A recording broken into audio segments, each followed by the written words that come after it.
कभी कभी जिंदगी हमें ऐसे मोड़ पर लाकर खड़ा कर देती है जहां हमें अपने ही कर्मों का वजन महसूस होता है। कहते हैं कर्म का फल कभी व्यर्थ नहीं जाता। समय चाहे जितना भी बीत जाए वह लौट कर जरूर आता है। लेकिन क्या आपने कभी सुना है कि भगवान स्वयं किसी के कर्म फल को बदल दे? क्या यह नियम तोड़ा जा सकता है? क्या किसी के बुरे कर्मों का फल टल सकता है? आज मैं आपको ऐसी ही एक असंभव लेकिन सच्ची कथा सुनाने जा रहा हूं जो ना केवल आपके मन के सवालों का जवाब देगी बल्कि आपको आपके कर्म की ताकत भी समझाएगी। तो चलिए कथा शुरू करते हैं। यह कहानी शुरू होती है काशी के उस प्राचीन मंदिर से जहां एक 108 वर्ष के पुजारी बाबा विश्वनाथ हर दिन भगवान शिव की पूजा करते थे। एक दिन मैं उस मंदिर के प्रांगण में बैठा था, मन व्याकुल था। जीवन में कई असफलताओं ने मुझे तोड़ दिया था। तभी बाबा विश्वनाथ ने मुझे बुलाया और कहा, बेटा, लोग समझते हैं कि उनका भाग्य, उनका कर्म उन्हें जकड़ कर रखता है, लेकिन मैंने खुद एक ऐसी घटना देखी है जब भगवान शिव ने एक चोर के कर्म का फल बदल दिया था। उनके शब्द सुनकर मैं चौंक गया। बाबा ने धीरे धीरे कहना शुरू किया, वह घटना 1941 की है। तब मैं युवा था और काशी से दूर बंगाल के एक छोटे से गांव में रहा करता था। उस गांव में नीलकंठ नाम का एक युवक था। उम्र केवल 22 साल, पर कंधों पर अपने पूर्वजों के पापों का बोझ। उसके पिता चोर, दादा चोर, परदादा चोर। बचपन से उसने सीखा था कि दूसरों का छीनना ही जीवन है। नीलकंठ के हाथों में वह रेखाएं थीं जिन्हें गांव के लोग चोरी की रेखाएं कहते थे। बचपन से ही उसके मन में लालच और डर दोनों पलते रहे। परंतु किस्मत ने ऐसा खेल खेला कि एक रात उसके कानों में एक अफवाह पड़ी। पास के मंदिर में एक सोने का शिवलिंग है जिसे कोई नहीं जानता। नीलकंठ ने सोचा, अगर मैं वह शिवलिंग चुरा लूं तो मेरे सारे दुख, गरीबी, दरिद्रता खत्म हो जाएगी। मैं राजा बन जाऊंगा। उसी रात चांदनी में छिपते छिपाते वह मंदिर की ओर बढ़ा। मंदिर सुनसान था, अंधेरी रात, दूर कहीं कुत्ते भौंक रहे थे। उसके दिल की धड़कन इतनी तेज थी कि उसे खुद अपनी सांसें सुनाई दे रही थी। मंदिर के गर्भगृह में पहुंचते ही उसने देखा, वह शिवलिंग सोने से दमकता हुआ है। नीलकंठ ने अपने थरथराते हाथों से शिवलिंग उठाया, पर तभी जैसे आसमान फट पड़ा। अचानक वह शिवलिंग 2 हिस्सों में टूट गया और नीलकंठ के हाथ से खून बहने लगा। वह घबराकर भागने ही वाला था कि गांव वालों ने शोर मचाकर उसे पकड़ लिया। उसे मंदिर के आंगन में बांध दिया गया। सुबह गांव के पुजारी आए। उन्होंने नीलकंठ के हाथ की ओर देखा। उसका दाहिना हाथ पूरी तरह सुन्न था, जैसे किसी अदृश्य शक्ति ने उसे जकड़ लिया हो। पुजारी ने कठोर स्वर में कहा, तूने भगवान का अपमान किया है। तेरे कर्मों का फल यही है कि 7 दिनों के भीतर तुझे कोर हो जाएगा। तेरा शरीर सड़ जाएगा और तेरे पापों का बोझ तुझे निगल जाएगा। नीलकंठ भयभीत था, लेकिन उससे ज्यादा वह टूट चुका था। पहली बार उसने अपने कर्मों की आग में जलना महसूस किया। दिन बीतने लगे। नीलकंठ मंदिर के बाहर बांध कर रखा गया। न कोई उसे खाना देता, न पानी। तीसरी रात आई। आसमान में बादल घिरे थे। नीलकंठ बेहोश होने लगा। उसी रात उसने एक सपना देखा। एक तेज रोशनी उसके सामने प्रकट हुई। उस प्रकाश के बीच से एक योगी प्रकट हुए, जटाधारी, त्रिशूलधारी, आंखों में सागर जैसी गहराई। उन्होंने कहा, नीलकंठ, तेरा कर्मफल बदल सकता है, लेकिन शर्त यह है कि तू अब से अपने हर कर्म को शुद्ध करेगा। तूने जितना छीना है उतना लौटाएगा, जितना दुख दिया है उतना सुख देगा। क्या तू तैयार है? नीलकंठ ने रोते हुए सिर हिला दिया।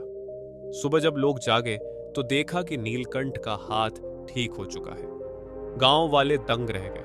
पुजारी ने उसे देखा और कहा, भगवान ने तुझे दूसरा मौका दिया है, लेकिन याद रख, अब तेरे हर अच्छे या बुरे कर्म का फल तुझे दोगुना मिलेगा। यह वरदान है या श्राप, यह तेरे हाथ में है।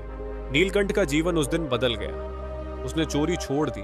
उसने अपना नाम बदलकर स्वामी करुणानंद रख लिया। वह पूरे गांव में घूम घूम कर अपने द्वारा चुराई गई चीजें लोगों को लौटाने लगा। जो चीजें खो चुकी थीं, उनके बदले वह माफी मांगने लगा।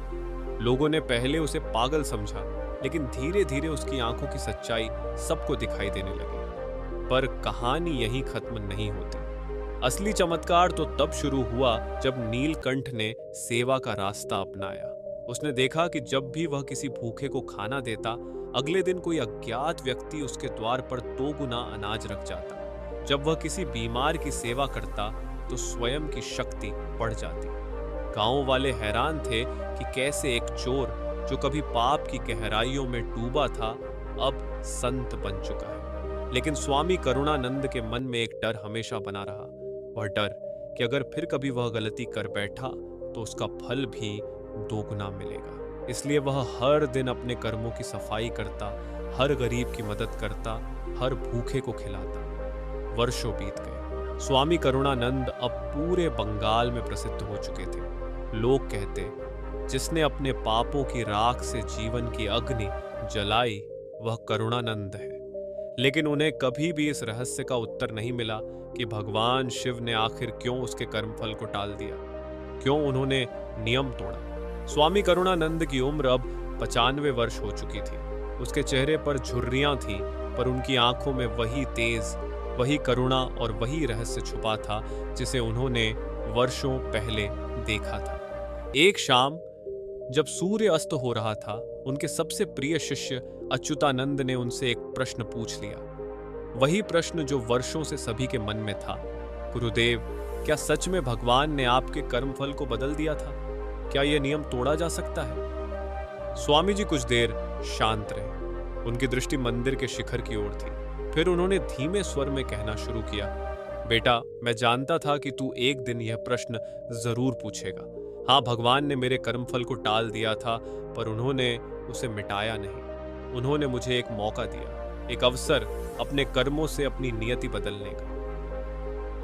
उन्होंने आगे कहना शुरू किया, उस रात जब शिव ने मुझे स्वप्न में दर्शन दिए, उन्होंने मुझसे सिर्फ एक वादा नहीं मांगा था। उन्होंने मुझे अपने भीतर झांकने के लिए मजबूर किया था।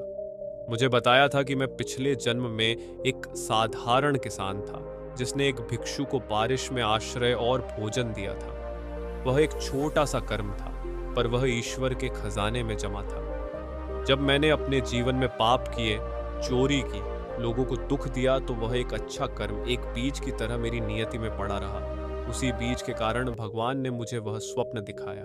उन्होंने कहा था, तू चाहे जितना नीचे गिर जाए, तेरे भीतर प्रकाश का बीज अब भी है। अच्युतानंद मंत्रमुग्ध होकर सुन रहे थे। स्वामी करुणानंद ने अपनी बात जारी रखी, जीवन का नियम यही है बेटा, कर्म का फल निश्चित है। कोई मंत्र, कोई पूजा, कोई यज्ञ कर्म फल को मिटा नहीं सकता, लेकिन भगवान तुम्हें मौका जरूर देते हैं अगर तुम्हारे भीतर बदलाव की सच्ची इच्छा हो। मैंने भी अपनी जिंदगी में हर वो चीज खोई जो मैंने बुरे कर्मों से पाई थी, पर जब मैंने सेवा का रास्ता चुना तो वही कर्मफल मेरे लिए वरदान बन गया। उन्होंने अपनी आंखें बंद की और एक गहरी सांस ली। लोग सोचते हैं कि भगवान चमत्कार करते हैं। नहीं बेटा, असली चमत्कार तब होता है जब मनुष्य अपने कर्म बदल ले, जब वह अपने भीतर झांके और स्वीकार करे कि वह गलत था, और फिर उस गलती को प्रेम, सेवा और त्याग से सुधारने निकले। गांव वाले रोज शाम के समय स्वामी जी के दरवाजे के बाहर इकट्ठा होते थे। आज भी जब उन्होंने देखा कि स्वामी जी अपने अंतिम उपदेश दे रहे हैं, तो सभी चुपचाप वहीं बैठ गए। स्वामी जी ने सबकी ओर देखा और कहा, मैं आज तुम्हें एक गुप्त बात बताना चाहता हूँ, एक रहस्य जिसे मैंने वर्षों तक अपने भीतर रखा। उस सपने में भगवान शिव ने मुझसे एक और बात कही थी जो मैंने आज तक किसी से नहीं कही। उन्होंने कहा था, नीलकंठ, तेरे कर्म तेरे पीछे पीछे चलते हैं जैसे छाया। मैं तेरी छाया नहीं हटा सकता, पर यदि तू सूरज की ओर चलेगा तो तेरी छाया तेरे पीछे रहेगी, और यदि तू अंधकार की ओर मुड़ेगा तो वही छाया तुझे निगल जाएगी। फिर उन्होंने अपनी टूटी आवाज में कहा, मुझे जीवन में कई बार फिर से लालच ने घेरा, क्रोध ने, भय ने, पर हर बार मैंने अपने भीतर भगवान शिव की उस आवाज को सुना और अपने पापों की छाया से दूर प्रकाश की ओर बढ़ गया। उनकी आंखों से आंसू बहने लगे। कर्म का नियम तो अटल है बेटा, पर भगवान हमें यह वरदान देते हैं कि हम अपने कर्म चुन सकते हैं। यही मानव जीवन का सबसे बड़ा उपहार है। अगले कुछ दिनों में स्वामी करुणानंद की सेहत बिगड़ने लगी। शिष्य और गांव वाले उनके चारों ओर इकट्ठा रहने लगे। सभी जानते थे कि अब उनका अंतिम समय निकट है। मृत्यु से एक रात पहले उन्होंने अपने सभी शिष्यों को बुलाया और कहा, आज मैं तुम्हें अपना अंतिम संदेश देना चाहता हूँ। लोग सोचते हैं कि कर्म का नियम सजा देने के लिए बना है, पर नहीं, यह हमें जगाने के लिए बना है। मेरा जीवन गवाही है कि आप कितने भी गिरे हुए हों, अगर आप भीतर से बदलना चाहें तो भगवान स्वयं आपके मार्ग में प्रकाश कर सकते हैं। उन्होंने अच्युतानंद का हाथ पकड़ा और कहा, बेटा, इस संसार में कर्म का फल अटल है, लेकिन भगवान की कृपा तुम्हें दूसरा अवसर जरूर देती है। याद रखना, कर्म फल कोई दंड नहीं, वह दर्पण है। अगर तुम्हारा मन शुद्ध हो तो यह दर्पण भी मुस्कुरा सकता है। अब मैं आपसे पूछता हूँ, इस कथा को सुनकर क्या आपके मन में यह प्रश्न नहीं उठता कि क्या हम भी अपने जीवन के कर्मों से भाग्य को बदल सकते हैं? जवाब है हाँ। भगवान आपको वही फल देंगे जो आपने बोया है, पर यदि आपके भीतर सच्चा परिवर्तन, सेवा और प्रायश्चित की अग्नि जल उठे तो वह कर्म का फल भी प्रसाद बन जाता है। तो अगली बार जब आप कहें मेरा भाग्य खराब है, मैं बदल नहीं सकता, तो नीलकंठ की कहानी याद रखना। कर्म के नियम को कोई बदल नहीं सकता, पर आपके कर्म ही उस नियम को आपके लिए वरदान में बदल सकते हैं। अगर आपको ये कथा पसंद आई हो तो यकीन मानिए आपके मन में ये सवाल भी होगा कि क्या वाकई भगवान होते हैं या नहीं। इसका उत्तर मैंने पिछली वीडियो में दिया है, तो उसे जरूर देखें। जय श्री राम।